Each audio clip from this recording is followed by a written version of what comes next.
Hey, what's up guys? Welcome back to my channel. In this video, I will share with you my story of how I doubled my salary in roughly 5 years. I started my career in one of the big 4 accounting firms at the time, and I remember my offer letter during that time was roughly $54,500. Fast forward to 2022, I was able to more than double my accounting salary to more than $119,000. Before we dive in this video took hours and hours to edit, so I will really appreciate it if you guys give this video a thumbs up below.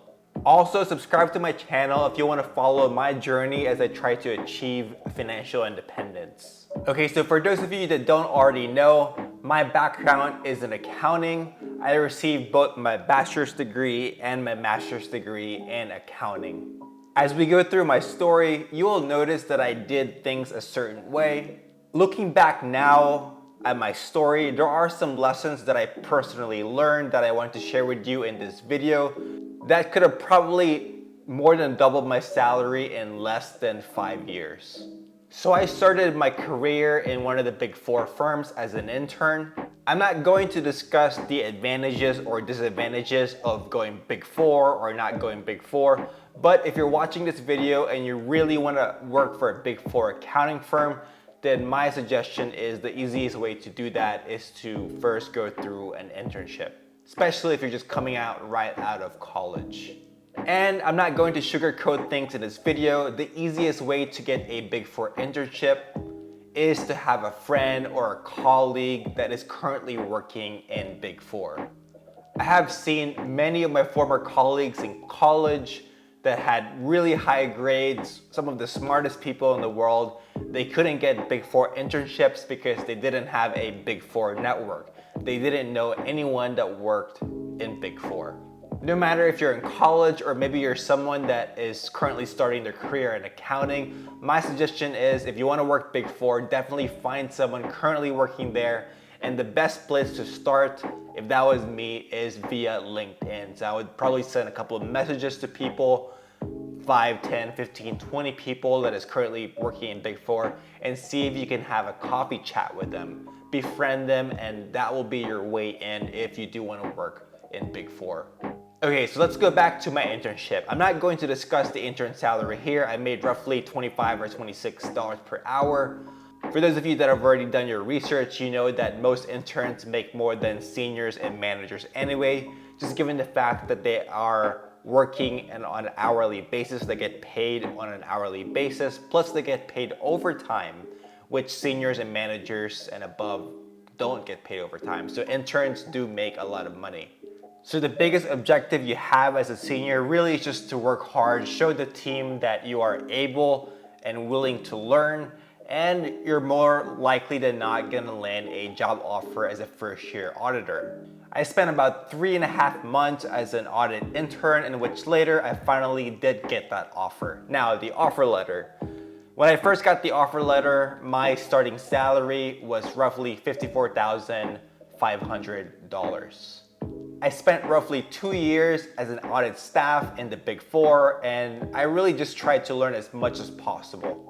2 years later, I was tempted to leave public accounting, in which I did, and was offered a staff accounting job at one of the oil and gas companies, and was offered a salary of $70,000 per year, which this was a pretty big jump from my second year big 4 salary.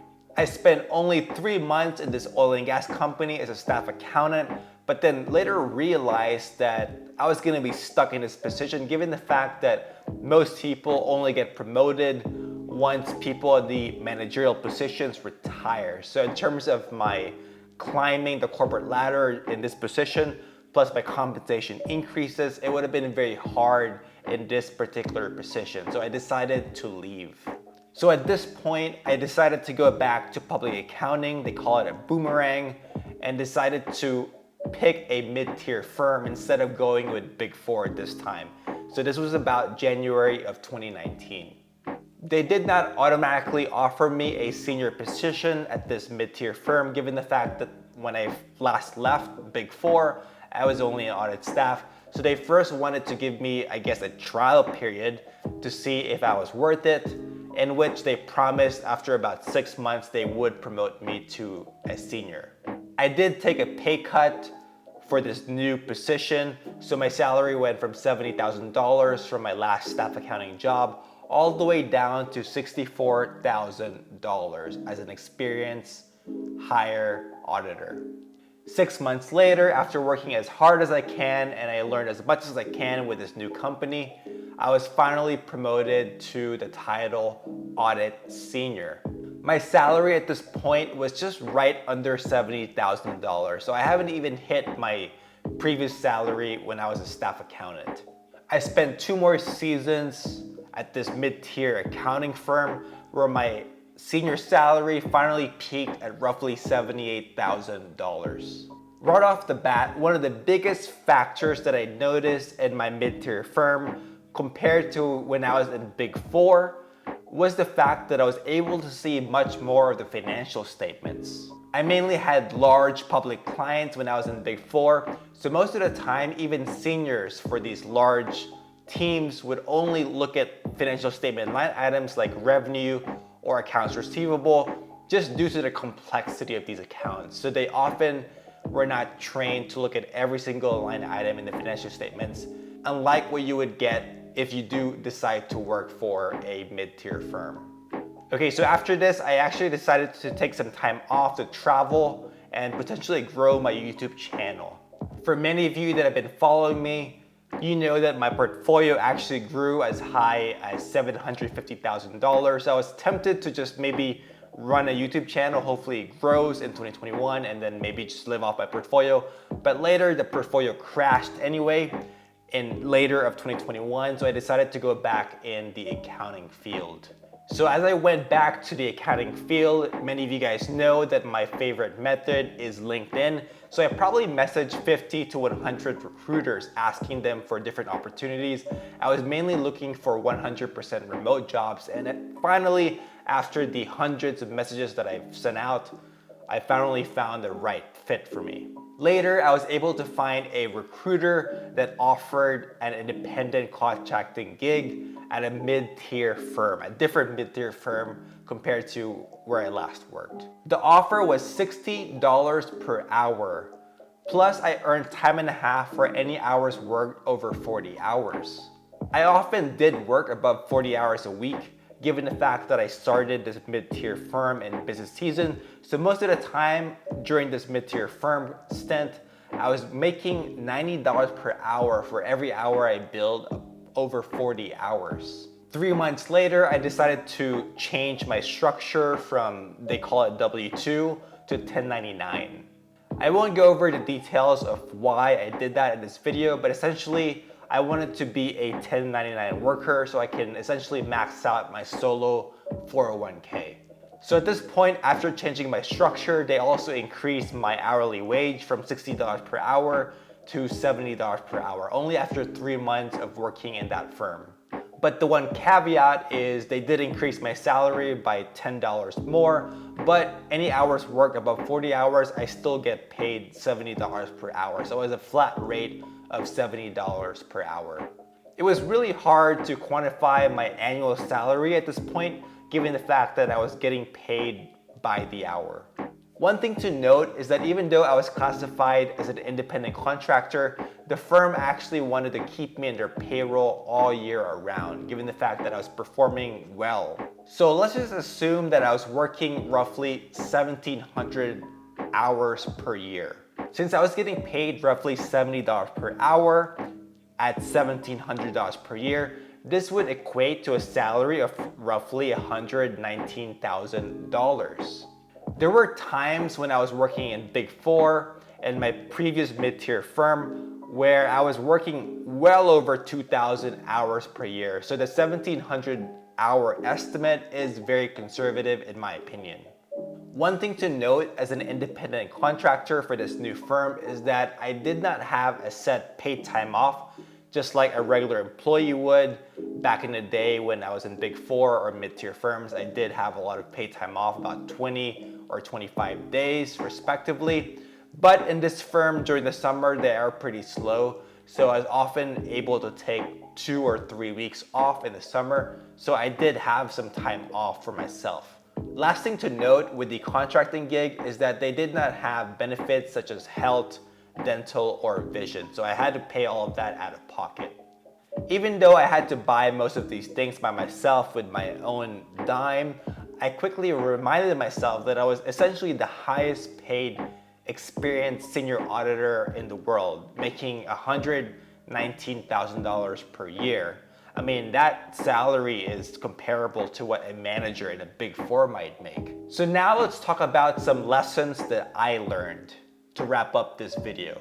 The first lesson I learned as I progressed through my accounting journey is that early in your auditing career, you want to try and learn as much of the financial statement line items as possible. Oftentimes when you are younger in your career, you might only be exposed to certain line items that are quite easy, like cash, accounts receivable, things like that. But early on in your career, you want to be exposed to as much of the line items as possible. If you're working for a large company like Apple or Google and are only looking at a line item like revenue, for example, just due to the complexity of it, you might be an ASC 606 master, but you're not doing yourself a favor, especially if you want to go the contracting route. One thing that was expected of me as a senior independent auditor was that I was able to run through most, if not all, of the financial statement line items. The second lesson I learned if you're watching this video is that you don't need a CPA. I don't know if I already mentioned this, but I don't have a CPA and I don't plan on getting one. So as you see, based on my journey, I was able to climb to a 6-figure salary in roughly 5 years without a CPA. Again, if you definitely want to climb the ropes of being an auditor, then you definitely do need a CPA for that. But again, based on my example, I don't have a CPA and you don't need a CPA if you want to get to 6 figures in roughly your 5th year of your career. The third thing that I learned as I progressed through my career was the fact that Big Four wasn't necessarily a must add to my resume. True, there were probably many times where I got job interviews simply given the fact that I did have Big Four on my resume, but I believe that if your goal is to make a 6-figure salary in 5 years, having a top 10 firm on your resume is enough.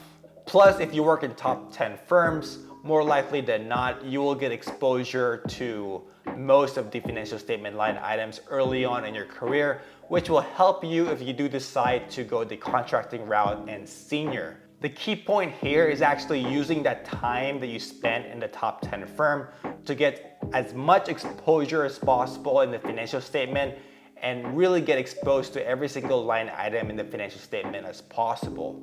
With that said, one thing I would change with my journey is, number one, I first would have started with a top 10 firm, and I only would have spent roughly 3 years getting as much senior exposure as possible.